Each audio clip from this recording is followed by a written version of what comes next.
ವಿಜಯಪುರದಲ್ಲಿ ಜಿಲ್ಲಾ ಕಾಂಗ್ರೆಸ್ ಸೇವಾದಳದ ಸಮಾರೋಪ ಸಮಾರಂಭ ಕಾರ್ಯಕ್ರಮ ಜರುಗಿತು. ವಿಜಯಪುರ ಜಿಲ್ಲಾ ಸೇವಾದಳದ ವತಿಯಿಂದ ಹಮ್ಮಿಕೊಂಡಂತ 3 ದಿನದ ತರಬೇತಿ ಶಿಬಿರ ಸಮಾರೋಪ ಸಮಾರಂಭದೊಂದಿಗೆ ಈಗ ತಾನೇ ಮುಕ್ತಾಯವಾಗಿದೆ. ಈ ಒಂದು ಶಿಬಿರ ಬಹಳ ಯಶಸ್ವಿಯಾಗಿ ಆಯಿತು ಅಂತೇಳಿ ನಾನು ಬಿಜಾಪುರ ಜಿಲ್ಲಾ ಕಾಂಗ್ರೆಸ್ ಅಧ್ಯಕ್ಷನಾಗಿ ಹೇಳೋದಕ್ಕೆ ಬಯಸ್ತಾ ಇದ್ದೀನಿ. ಏಕೆಂದರೆ ನಮ್ಮ ಕಾಂಗ್ರೆಸ್ದ ಅನೇಕ ಜನ ಕಾರ್ಯಕರ್ತರಿಗೆ ಕಾಂಗ್ರೆಸ್ ಪಕ್ಷದ ತತ್ವ ಸಿದ್ಧಾಂತಗಳು, ಕಾಂಗ್ರೆಸ್ ಪಕ್ಷದ ಉಗಮ ಇಂಥ ಅನೇಕ ವಿಷಯದ ಮಾಹಿತಿ ಕೊರತೆ ಇತ್ತು ಅಂಥೇಳಿ ಭಾವಿಸಿದ್ರೆ ತಪ್ಪಾಗಲಿಕ್ಕಿಲ್ಲ. ಅಂಥವರಿಗೆಲ್ಲರಿಗೂ ನಮ್ಮ ರಾಜ್ಯ ಸೇವಾದಳದ ಅಧ್ಯಕ್ಷರಾದಂಥ ಶ್ರೀಯುತ ರಾಮಚಂದ್ರಪ್ಪನವರ ಅಧ್ಯಕ್ಷತೆಯಲ್ಲಿ ಸುಮಾರು ಜನ ತರಬೇತಿದಾರರು ಉಡುಪಿಯಿಂದ, ಮಂಗಳೂರಿನಿಂದ, ಹುಬ್ಬಳ್ಳಿ ಧಾರವಾಡದಿಂದ, ದಾವಣಗೆರೆಯಿಂದ 15 ಜನ ತರಬೇತಿದಾರರು ಬಂದು ಸುಮಾರು 220 ಜನ ತರಬೇತಿದಾರರಿಗೆ ತರಬೇತಿಯನ್ನ ನೀಡಿದ್ದಾರೆ. ಈ 3 ದಿನಗಳ ಕಾಲ ಬೆಳಗ್ಗೆ 5 ಗಂಟೆಯಿಂದ ರಾತ್ರಿ 10 ಗಂಟೆವರೆಗೆ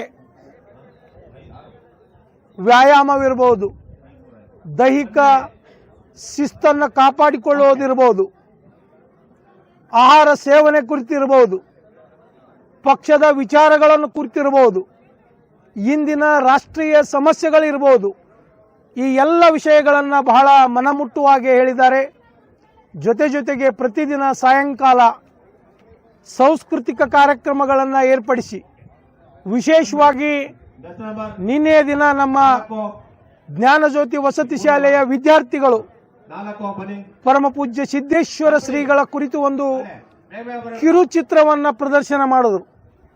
ಬಂದಂತ ಎಲ್ಲ ಶಿಬಿರಾರ್ಥಿಗಳು ಆ ಒಂದು ಸನ್ನಿವೇಶವನ್ನು ನೋಡಿ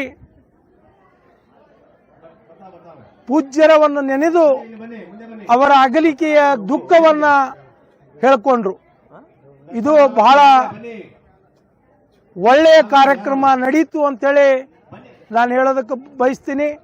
ಈ ಕಾರ್ಯಕ್ರಮದಲ್ಲಿ ಇವತ್ತು ಶ್ರೀಯುತ ನಾಗ್ಟಾಣ್ ಮತಕ್ಷೇತ್ರದ ಶಾಸಕರಾದಂಥ ವಿಠಲ್ ಕಟಕದೊಂಡದವರು ಭಾಗವಹಿಸಿದ್ರು.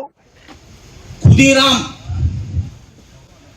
ಬಹಳಷ್ಟು ಜನರು ನೀವು ನೋಡಿ, ಭಾರತ ಮಾತೆಯ ಇತಿಹಾಸವನ್ನು ತೆಗೆದುಕೊಂಡ್ರೆ ನೀವು ನೋಡಿ ಹೆಂಗಪ್ಪ ಅಂದ್ರೆ ಮಹಾತ್ಮ ಗಾಂಧಿಯವರು ಈ ದೇಶದಲ್ಲಿ ದಕ್ಷಿಣ ಆಫ್ರಿಕಾದಿಂದ ಬಂದ ಮ್ಯಾಗ ಅವರು ಪ್ರವಾಸ ಮಾಡ್ತಾ ಸಂಘಟನೆಯನ್ನು ಮಾಡಿದ್ದಾರೆ, ಕಾಂಗ್ರೆಸ್ಸಿನ ಸಂಘಟನೆ ಮಾಡಿದ್ದಾರೆ. ಆದರೆ ಇವತ್ತು ನೋಡಿ ಕಾಂಗ್ರೆಸ್ ಏನು ಮಾಡಿದೆ ಅಂತ ನಾಯಕರು ಕೇಳ್ತಾರೆ. ನಿಮ್ಗೆ ಕೆಲವು ನಾಯಕರು ಕೇಳ್ತಾರೆ ಕಾಂಗ್ರೆಸ್ ಏನು ಮಾಡಿದೆ. ನಾನೇನು ಹೇಳಕ್ಕೆ ಇಚ್ಛೆ ಪಡ್ತಾ ಇದ್ದೀನಪ್ಪ ಅಂತ, ಕಾಂಗ್ರೆಸ್ ಇರಲಿಲ್ಲ ನಮ್ಮ ದೇಶಕ್ಕೆ ಸ್ವಾತಂತ್ರ್ಯವೇ ಸಿಗ್ತಿತ್ತಿಲ್ಲ ಅನ್ನುವಂಥ ಮಾತನ್ನು ಹೇಳಕ್ಕೆ ಇಚ್ಛೆ ಪಡ್ತಾ ಇದ್ದೀನಿ. ಬಂಧುಗಳೇ, ನೀವು ನೋಡಿ ಯೋಚನೆ ಮಾಡಿ. ಇವತ್ತು ಬಹುಶಃ ನನಗನ್ನಿಸ್ತೈತಿ ಇದು ಒಳ್ಳೆಯ ಸುದಿನ ಅಂತ ನಾನು ಭಾವಿಸ್ತೀನಿ.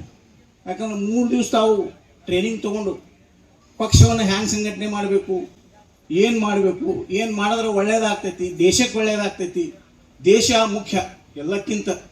ಇವತ್ತು ನೋಡಿ ನಮ್ಮವರೇ ಆದಂಥ ಕರ್ನಾಟಕದ ಹರ್ಡಿಕರ್ ಅವರು 1923ರಲ್ಲಿ ಡಿಸೆಂಬರ್ 27ರಂದು ಒಂದು ಸೇವಾದಳ ಅನ್ನುವಂಥ ಹೆಸರನ್ನು ಇಟ್ಟು ಒಂದು ದಳ ಸ್ಥಾಪಿಸಿದ್ರು. ಸೇವಾದಳ ಇದ್ದಿತ್ತಿಲ್ಲ ಆ ಟೈಮ್ನಾಗ, ಹಿಂದೂಸ್ತಾನಿ ದಳ ಅಂತಿತ್ತು. ಫಸ್ಟ್ ಹಿಂದೂಸ್ತಾನಿ ದಳ ಅಂತಿತ್ತು. ಆ ಹಿಂದೂಸ್ತಾನಿ ದಳವನ್ನು ಯಾಕೆ ಕಟ್ಟಿದ್ರು ಅನ್ನೋದು ಇಲ್ಲಿ ನಾವು ನೀವು ಚರ್ಚಿಸಬೇಕಾದ ವಿಷಯ ಐತಿ. ಏನಪ್ಪ ಯಾಕೆ ಕಟ್ಟಿದ್ರು ಅಂದ್ರೆ, ಮಹಾತ್ಮ ಗಾಂಧಿಯವರ ಗೆಳೆಯರಾದ ಹರ್ಡಿಕರ್ ಅವರು ಮಹಾತ್ಮ ಗಾಂಧಿಯವರ ವಿಚಾರಧಾರೆಗಳನ್ನು ಜಗತ್ತಿಗೆ ಬಿತ್ತುವಗೋಸ್ಕರ, ಜಗತ್ತಿಗೆ ಪಸರಿಸುವುದಕ್ಕೋಸ್ಕರ ಅವರು ಬಹುಶಃ ಎಲ್ಲ ಈ ದಳವನ್ನು ಕಟ್ಟಿದರು. ತಮಗೆ ಗೊತ್ತೈತಿ ಇವತ್ತು ಅಂಥ ಅದ್ಭುತವಾದ ದಳ ಅಂದ್ರೆ ಸೇವಾದಳ. ಸೇವೆ ಇದ್ರ ಶಬ್ದದ ಅರ್ಥ ನಿಮಗೆಲ್ಲರಿಗೂ ಗೊತ್ತೈತಿ. ಸೇವೆ ಅಂದ್ರೆ ಫ್ರೀ, ನಾವು ಏನೆಲ್ಲ ಮಾಡೋದು ಪುಕ್ಕಟ್ಟಿಯಾಗಿ ಮಾಡಬೇಕಾಗ್ತೈತಿ. ಸೇವಾದಳದೊಳಗೆ ಸೇವೆಗೆ ಬೆಲೆನೇ ಇರಂಗಿಲ್ಲ. ಮತ್ತು ಸೇವೆಯನ್ನು ಮಾಡಿದಂಥ ನಾಯಕರನ್ನು ನೆನೆಸಿಕೊಂಡು ಬಹುಶಃ ಮಹಾತ್ಮ ಗಾಂಧಿಯವರನ್ನ ನಾವು ನೆನಪು ಹಾರ್ಲಕ್ಕೆ ಸಾಧ್ಯನೇ ಇಲ್ಲ. ಕೆಲವೊಬ್ರು ಹೇಳ್ತಾರೆ, ಕೆಲವೊಬ್ರು ಕೇಳ್ತಾರೆ, ಇಲ್ರಿ ಗೋಡ್ಸೆ ಯಾಕೆ ಹೊಡೆದ, ಬಂಧುಗಳೇ ಗೋಡ್ಸೆ ಯಾಕೆ ಹೊಡೆದ, ಮಹಾತ್ಮ ಗಾಂಧಿ ಹಂಗಿದ್ರೆ ಅಂತ ಕೇಳ್ತಾರೆ. ಆ ಗೋಡ್ಸೆನ ಬಳಿ ನನಗನ್ನಿಸ್ತೈತಿ ಏನಿರ್ತೈತಿ ಏನಿಲ್ಲ. ಇಲ್ಲಿ ಪತ್ರಿಕೆಯವರು ಅದಾರ, ಭಾಳಷ್ಟು ಹೇಳೋದು ಬೇಡ. ಅದಕ್ಕೆ ಬಂಧುಗಳೇ ಇವತ್ತು ನಾನೇನು ಹೇಳಕ್ಕೆ ಇಚ್ಛೆ ಪಡ್ತಾ ಇದ್ದೀನಪ್ಪ ಅಂದ್ರೆ, ಬಹುಶಃ ಕಾಂಗ್ರೆಸ್ಸನ್ನ ಎಷ್ಟು ಪ್ರಬಲವಾಗಿತ್ತು ಆ ಸಮಯದಲ್ಲ. ಒಂದು ಉದಾಹರಣೆ ಹೇಳ್ತೀನಿ ನಾನು. ಜಗನ್ನಾಥರಾವ್ ಜೋಶಿಯವರ ಹೆಸರು ನೀವು ಕೇಳಿರ್ಬೇಕು. ನಾವು ನವಲಗುಂದದ ಒಬ್ರು ಹಿರಿಯರಿದ್ದಾರೆ ಕಾಂಗ್ರೆಸ್. ನಾನು ಕೂಡ ಈ 3 ದಿನದ ಸೇವಾ ದಳದ ತರಬೇತಿಯಲ್ಲಿ ಭಾಗವಹಿಸಿದ್ದೆ. 3 ದಿನ ಕೂಡ ನಾವೆಲ್ಲ ಸಾಕಷ್ಟು ಜನ ಮಹಿಳಾ ಕಾಂಗ್ರೆಸ್ದವರು ಕೂಡ ನಾವು ಭಾಗವಹಿಸಿದ್ದೀವಿ. ಇಲ್ಲಿ ಸೇವಾ ದಳದಿಂದ ನಾವು ಪಕ್ಷ ಸಂಘಟನೆಯನ್ನು ಯಾವ ರೀತಿ ಮಾಡಬೇಕು, ಪಕ್ಷದ ಸಿದ್ಧಾಂತಗಳೇನು, ಪಕ್ಷ ಯಾವ ರೀತಿ ಉಟ್ಕೊಂತು, ನಮ್ಮ ಕಾಂಗ್ರೆಸ್ ಪಕ್ಷದ ಒಂದು ಶಿಸ್ತಿನ ಪಕ್ಷ, ಇವತ್ತು ಎಲ್ಲವನ್ನು ನಮ್ಗೆ 3 ದಿವಸದ ತರಬೇತಿಯಲ್ಲಿ ಕಲ್ತೇವೆ. ಮತ್ತು ಹಾಗೂ ಬೆಳಗ್ಗೆ 5 ಗಂಟೆಗೆ ಎದ್ದು ಯೋಗ ಮಾಡೋದು ಮತ್ತು ಪರೇಡ್ ಮಾಡೋದು, ಮತ್ತು ಹೆಣ್ಮಕ್ಳು ಕೂಡ ನಮ್ಮ ರಕ್ಷಣೆಯನ್ನ, ನಮ್ಗೆ ಯಾವುದೇ ರೀತಿ ಒಂದು ತೊಂದರೆ ಆದಾಗ ನಮ್ಮ ಆತ್ಮ ರಕ್ಷಣೆಯನ್ನ, ನಮ್ಮ ದೈಹಿಕವಾಗಿ ರಕ್ಷಣೆಯನ್ನ ಯಾವ ರೀತಿ ಮಾಡ್ಕೋಬೇಕು ಅನ್ನೋದನ್ನ ನಮ್ಮ ಸೇವಾದಳದ ಸಂಘಟಕರು ಕಲಿಸಿದ್ರು.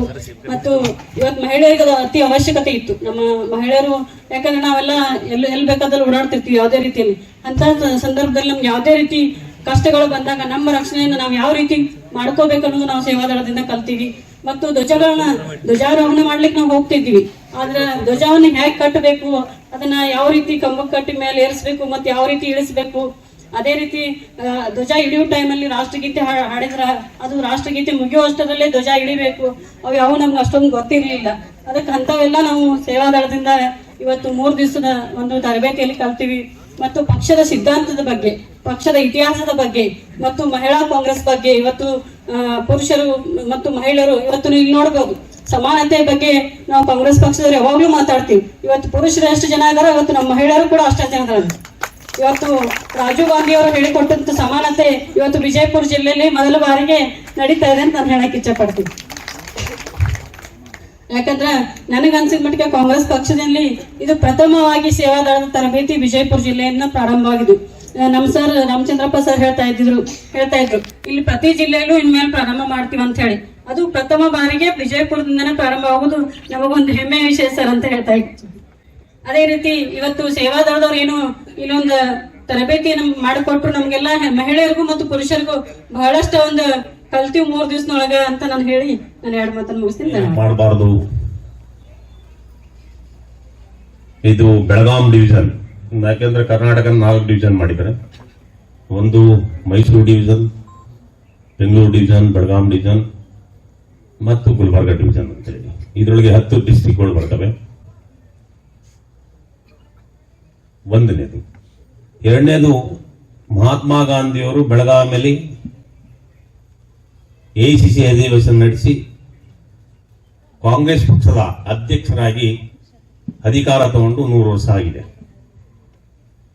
ಡಿಸೆಂಬರ್ 25, 26, 27ಕ್ಕೆ ಆ ಒಂದು ಕಾರ್ಯಕ್ರಮನ ಅತ್ಯುತ್ತಮವಾಗಿ ಅಚ್ಚುಕಟ್ಟಾಗಿ ಬೆಳಗಾವಿಯಲ್ಲಿ ನಡೆಸಬೇಕು ಅಂತೇಳಿ KPC ಅಧ್ಯಕ್ಷ ತೀರ್ಮಾನ ಮಾಡಿದ್ರು. ಆ ಜೂಮ್ ಮೀಟಿಂಗ್ ಇದೆ. ಅವಾಗ ಒಂದು ಕಾರ್ಯಕ್ರಮವನ್ನು ಹಾಕೊಂಡ್ರು. ಯಾಕೆಂದ್ರೆ ಶಾಸಕರು ಎಲ್ಲರೂ ಕರೆದು ಆಲ್ರೆಡಿ ಮಾತಾಡಾಗಿದೆ. ಅವ್ರಿಗೆ ಬೆಳಗಾವಿಯಲ್ಲಿ 26, 27, 28 ಒಂದು CWC ಮೀಟಿಂಗ್ ನಡೀಬೇಕು. AICC ಮಾಡಬೇಕು ಅನ್ಕೊಂಡಿದ್ರು, CWC ಮೀಟಿಂಗ್ ನಡೀಬೇಕು. 2 KBCC ಒಂದು ಕನ್ವೆನ್ಷನ್ ನಡೀಬೇಕು. 3ನೇದು ಕಾಂಗ್ರೆಸ್ ಸೇವಾದಳದ ಅಧಿವೇಶನ ನಡೀಬೇಕು ಅಂತ ಹೇಳಿ ತೀರ್ಮಾನ ಮಾಡಿದ್ದಾರೆ. ಈ ಕಾಂಗ್ರೆಸ್ ಪಕ್ಷದ ಸೇವಾದಳಕ್ಕೆ ಒಂದು ಇತಿಹಾಸ ಇದೆ. ಇದು ಸ್ವತಂತ್ರ ಪೂರ್ವದಲ್ಲಿ ಮತ್ತು ಸ್ವತಂತ್ರ ನಂತರವೂ ಸಹ ಕಾಂಗ್ರೆಸ್ ಸೇವಾದಳ ಇದೆ. 1923ರಲ್ಲಿ ಕಾಂಗ್ರೆಸ್ ಸೇವಾದಳ ಸ್ಥಾಪನೆ ಆಯಿತು. ಕಳೆದ 23ಕ್ಕೆ ಒಂದು 100 ವರ್ಷದ ತುಂಬಿ ಈಗ 101 ವರ್ಷನೇ ವರ್ಷ. ಮಾತಲ್ಲಿ ತಮ್ಮ ಅಭಾವ ಇರೋದ್ರಿಂದ ಶಿಸ್ತಾಗಿ ಸ್ವಚ್ಛವಾಗಿ ನಮ್ಮವರು ಇವ್ ನಮ್ಮ ಪಕ್ಷ ಅನ್ನುವಂತ ಒಂದು ಸ್ವಭಾವ ನಮ್ಮ ನಾಯಕರು ಕಸೇರ ಚಿಕ್ಕಬಳ್ಳಾಪುರ ನಾನು ಹೋಗಿದ್ದೆ, ಅಲ್ಲಿ ಕೂಡ ಇದೇ ಹೇಳಿದ್ರು, ಈಗಲೂ ಹೇಳ. ಇನ್ನು ಒಂದು ಸಂತೋಷ ಸುದ್ದಿ ಏನಂದ್ರ ಇದು ನಮ್ಮ ಜಿಲ್ಲೆಯಲ್ಲೇ ನಮ್ಮ ಶಾಸಕರಾಗ್ಲಿ ಎಲ್ಲಾ ಶಾಸಕರು ಮತ್ತು ಪ್ರಮುಖರು ಇಲ್ಲಿ ಬಿಜಾಪುರದಲ್ಲಿ ಮಾಡಿದ್ದು ಒಂದು ಸಂತೋಷ. ಇನ್ನು ಮುಂದೆ ಮತ್ತ ಇದೇ 5 ವರ್ಷ ಪೀರಿಯಡ್ 28ರೊಳಗೆ ಇನ್ನೊಮ್ಮೆ ಮಾಡಿ ಮತ್ತೆ 28ಕ್ಕೆ ನಮ್ಮದೇ ಸರ್ಕಾರ ಬರ್ಬೇಕಂತ ಹೇಳಿ ನನ್ನ ಅನಿಸಿಕೆ ಹೇಳುತ್ತೇನೆ. ನನ್ನ ಹೆಸರು ಸೋಮಶೇಖರ್ ಅಂತ, ಈಕೆ ನಮ್ಮ ಮನೆಯವರು. ನಮಸ್ಕಾರ, ನನ್ನ ಹೆಸರು ಕಮಲಾ ಅಂತ. ನಮ್ಮ ಮನೇಲಿ ನನ್ನ ಮಕ್ಕಳಿಗೆ ಸಿಕ್ಕಾಪಟ್ಟೆ ಆರೋಗ್ಯ ಸಮಸ್ಯೆ, ಮನೇಲಿ ಸಿಕ್ಕಾಪಟ್ಟೆ ಫೈನಾನ್ಷಿಯಲಿ ಪ್ರಾಬ್ಲಮ್ ಸಹ, ಮನೇಲಿ ನೆಮ್ಮದಿನೇ ಇಲ್ಲ. ನಾವು ಏನೇ ಕೆಲಸ ಮಾಡೋಕೆ ಹೋದ್ರು ಕೈ ಗುಡ್ತಾನೆ ಇರಲಿಲ್ಲ. ಏನೇ ಬಿಸ್ನೆಸ್ ಮಾಡೋ ಬರೀ ಲಾಸೇ ಆಗ್ತಾ ಇತ್ತು. ನಮ್ಮ ರಿಲೇಷನ್ಸ್ ಅಂತೂ ನಮ್ಮನ್ನ ಶತ್ರುಗಳಾಗಿ ಕಾಡ್ಬಿಟ್ರು. ಹೀಗೆ ಒಂದ್ಸತಿ ಸೋಷಿಯಲ್ ಮೀಡಿಯಾದಲ್ಲಿ ಸಿಗಂದೂರು ಜೋಗೇಶ್ವರಿ ಜ್ಯೋತಿಷ್ಯರು ರಾಘವೇಂದ್ರ ಭಟ್ ಗುರೂಜಿಯವರದ್ದು ನಂಬರ್ ಸಿಕ್ತು. ನಾನು ತಕ್ಷಣ ಅವ್ರಿಗೆ ಕಾಲ್ ಮಾಡಿದೆ. ನಮ್ಮ ಸಮಸ್ಯೆಗಳನ್ನೆಲ್ಲ ಕೇವಲ ಕೆಲವೇ ದಿನಗಳಲ್ಲಿ ಪರಿಹಾರ ಮಾಡಿಕೊಟ್ರು. ಅವರು ಸಾತ್ವಿಕ ಪೂಜೆಗಳನ್ನು ಹೇಳಿದ್ರು, ನಾವು ಅದನ್ನ ನಡ್ಸ್ಕೊಂಡು ಬಂದ್ವಿ. ನಮ್ಮ ಕಷ್ಟಕ್ಕೆಲ್ಲ ಸ್ಪಂದಿಸಿದ ರಾಘವೇಂದ್ರ ಭಟ್ ಗುರೂಜಿಯವರಿಗೆ ಅನಂತ ಧನ್ಯವಾದಗಳು.